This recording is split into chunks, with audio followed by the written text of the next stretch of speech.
Hey guys, and welcome to Faewood. This is the final installment of the necklace project that I've been working on for all this time. I hope you've been enjoying this series. So this is some final touches and final construction, basically, of the necklace. Now you saw me paint this frilly lace stuff, and I've used different purple paints and things to get the colour that I wanted, and I had actually fully intended to sew this onto the purple side of this piece of felt. You saw me paint that, in fact, and that was the plan, and then sort of on autopilot I started stitching it onto the black side because I guess my brain was sort of saying it looked better. And it wasn't until I was partway through I realised, oh, hang on a minute, that's not what I had planned. But I did prefer it, so I kept it that way. If I got to that point and I still thought, no, it would have been better on the other side, I would have switched it around. But I actually really did like it having a black base. Now I wanted to try and create a sort of Elizabethan collar type thing, and I had this beautiful purple lace that I wanted to put on top of that, the black ruffles. The ruffles that I put on initially were to add some more thickness, more lusciousness, and another layer, I guess, of texture and textiles to the piece. But I did definitely want to have this ruffled piece in there.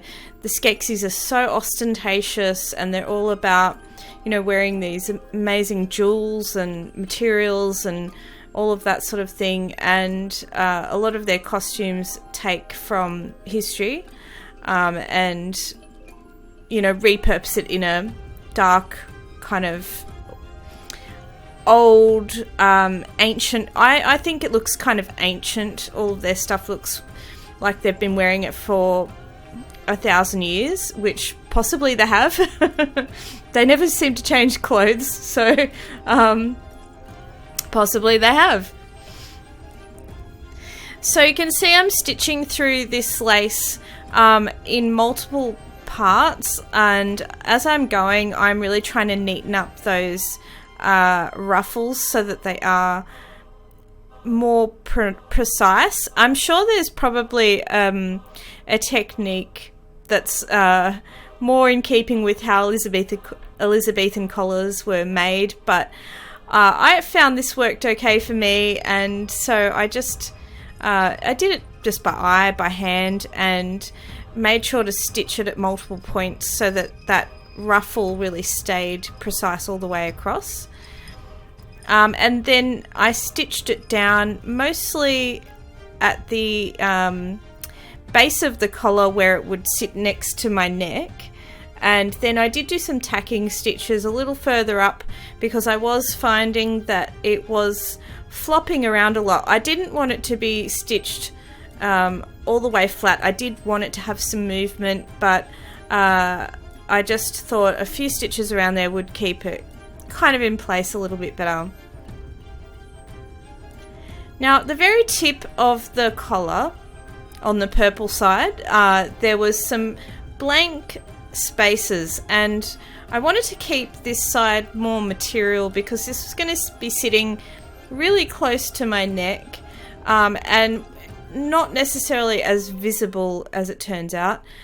So I did some jewels on there, but really mostly it was textiles.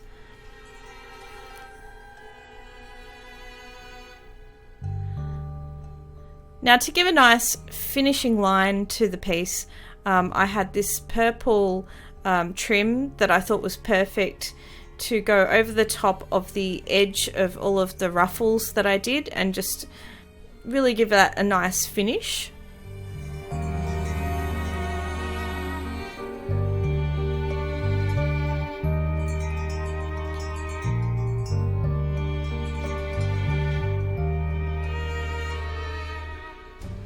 Now I did tack this on, but I found that I did need to go over this with quite a number of stitches because I needed it to be nice and flush as much as possible with the piece.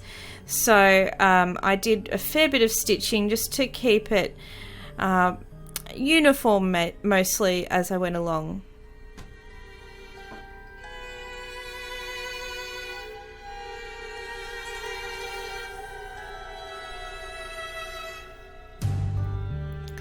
Now this is the same lace that I used on the other side, but it's a purple version of it. Luckily I had some of this in my stash because it was just perfect. I love this lace so much. I got this at a show, I think it was the Craft and Quilt Fair, and if I saw this lace again I would pick it up in a heartbeat and get more colours because I just love the way it looks.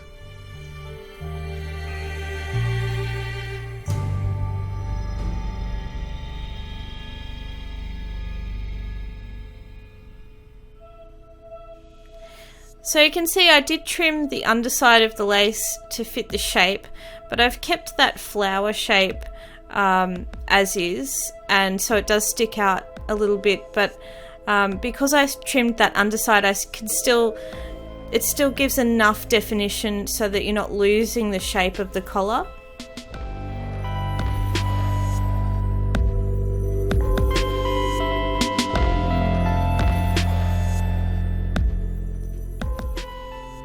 And this is that same purple lace trim on the top side of the necklace as well.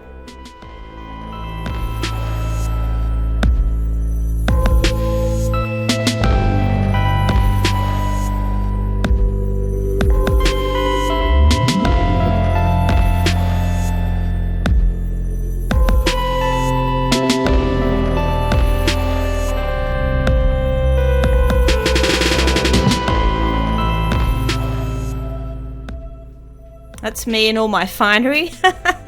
Wearing my pajamas in front of the TV and beading, and covered in cat hair, it looks like. It's where I do a lot of my beadwork.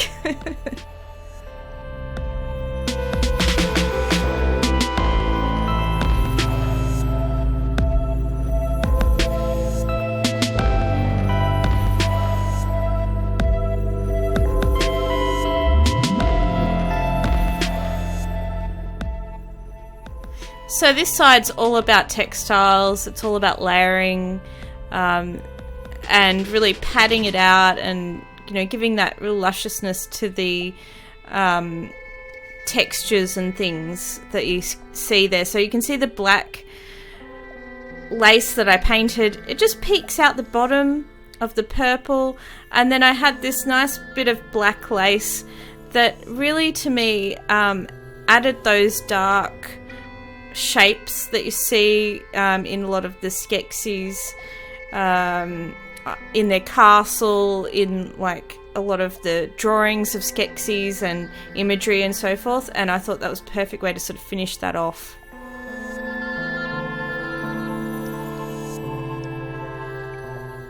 So as per the usual, I went in with my ultra suede. I use this most of the time now to finish off pieces.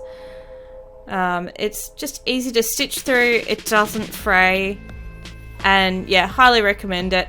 I bought this piece though on eBay. I try and get the really large pieces now that people can buy from certain sellers, you know, for probably things like making furniture and so forth, but because of the size of my pieces, I don't want to have joins, and I find a lot of the pieces of ultra suede sold at beading shops are tiny and not big enough for me.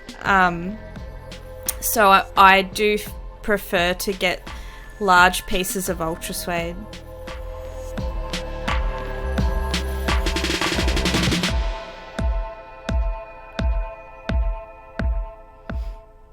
So I just used a black size 11 seed bead for doing the edge work to finish that off. And this is a gorgeous massive Swarovski because if you're going to use a Swarovski like this, what better than in a massive project like this one. So I thought, yeah, it deserves a nice big sparkler at the back there. Just to add a little bit of bling to that side. Now I used the E6000 and some tape to hold it down while it dried so it didn't slide around everywhere. And once that was dry, I came in and added the other side. So again, E6000, but I also actually decided, partly I didn't want to use all my E6000, but on the other piece you can see I'm adding some jeweler's glue, I think it's called. It's just like a PVA glue. I mainly wanted to add that because it does add some stability to the stitches by gluing all the stitches down like that in a layer. If something comes loose at all, then it stops there. It doesn't come out anywhere else. So it just adds that extra layer of strength. And if I'm going to spend this much time on a necklace, I want it to be as strong as possible.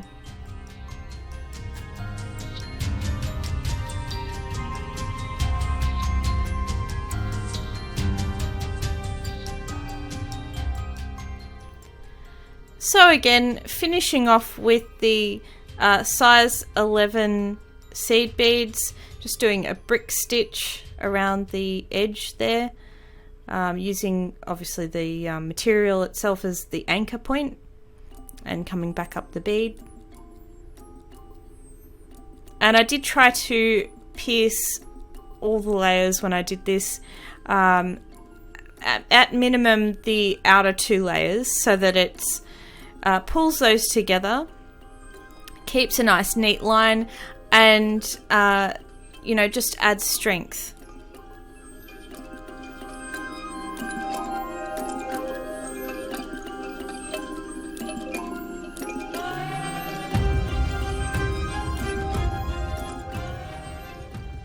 A little tester just to see what it looks like before I commit to attaching this thing.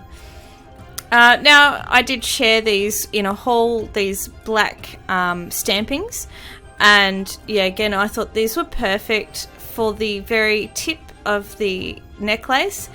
I just totally thought it felt Skeksis-like to have those there, and I taped them on while they were drying. I also reinforced them with stitching because I like to do that. Again, I like to add a lot of strength and stability to my pieces.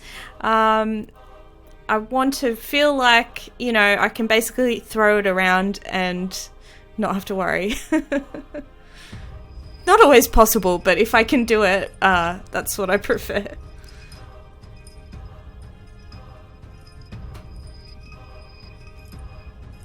It was very awkward to do these stitches, I might add.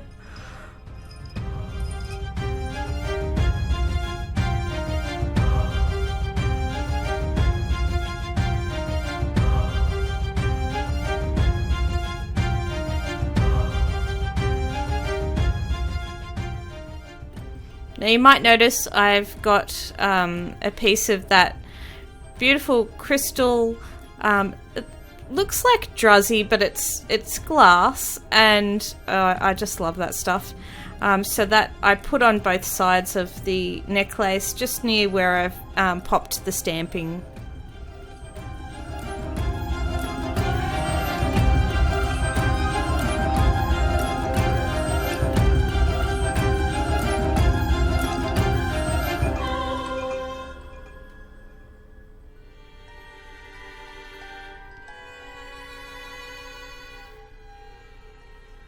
And I did share this chain as well.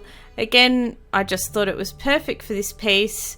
The Skeksis do wear a lot of jewellery, and it's quite over the top, large, you know, just big components and things like that. And it's not that delicate looking in any way, so it's not sort of beautifully made. It looks very... I don't know, ancient, I guess, and there's a harshness to it, I guess. So I thought the chain kind of worked perfectly to give that feel. And I used the pins there you saw momentarily just to work out where I wanted to stitch the chain on, so that the pendant part would sit how I wanted it to sit.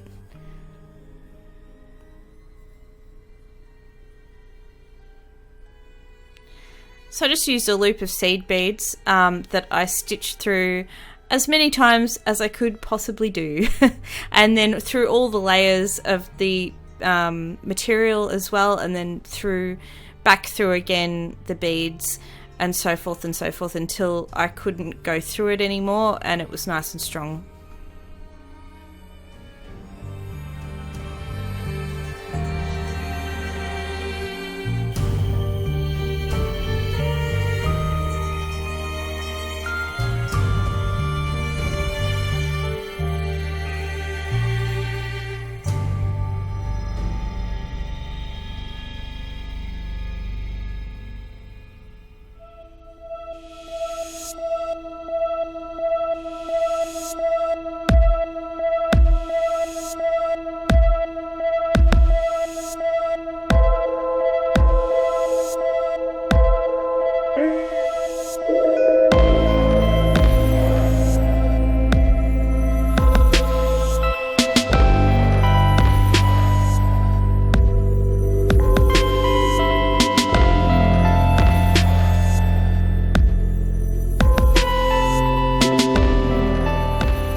Now, I actually, for the ball, I put on these toggle ends, and I was able to use those toggle ends and put it through a gap in that filigree. There was like a little hole that I could use to kind of secure the toggles. I wanted the pendant to be completely removable on both sides so that you could have it off if you wanted to. So that's why both sides have the toggle. It was a little awkward though, so I decided I needed to rethink it, and I did that after the ball because I didn't have time to buy anything new. So I got these lanyard clips and lobster clasps. I wasn't really sure which one I'd prefer, so I bought both so I could play around with them. I ended up going for the lobster clasps. I liked those a little better. It's still a little tricky to put on and off with the lobster clasp just to get that to close, but very doable. I could have used the lanyard clips, but I just felt like it lacked a bit of refinement and I just wasn't as happy with it. They were a little bit easier to clip on, but I don't know, aesthetics. So guys, this is the finished product, and Mavis is wearing it all together so that you can get a good look at how it's looking. Unfortunately, she's not able to hold masks herself, so I couldn't have that in this final montage, but at least you get a good view of all sides, how the necklace really looks. And you can see how much of that back beadwork you can really appreciate by the way that it stands up, and then having all of that frills and lace and things spilling out from the collar. It just has that real Skeksis feel. It's not trying to mimic the Skeksis costumes, so it wasn't about being a full cosplay. It was really an homage to the Skeksis style. And then, of course, that front pendant is, completely the Skeksis Emperor's scepter head, and then obviously the little Skeksis face as well, which this all stemmed from. There's so many Swarovskis in this piece. I don't want to think about the price. I really try not to. I do just buy things into my stash, and I really try to be true to the piece. And if I feel like it calls for something, I'm really trying to honour that if I feel that's the right thing to put in the piece. It's not easy to do because sometimes you think, oh, I could use that for something better or whatever, but these days I'm just going for it. I've got a good enough stash of beads, and I do these large pieces not so often because they take so long. Like you can only do so many of these, so if I'm going to put the time in, I'll put the components in as well. Anyway, I hope you guys have enjoyed this series. Let me know if you want to see any more necklaces, another project, if you've got any suggestions. Subscribe if you want to see more from me. And for the rest of you, I'll see you next time in Faewood. Bye, guys.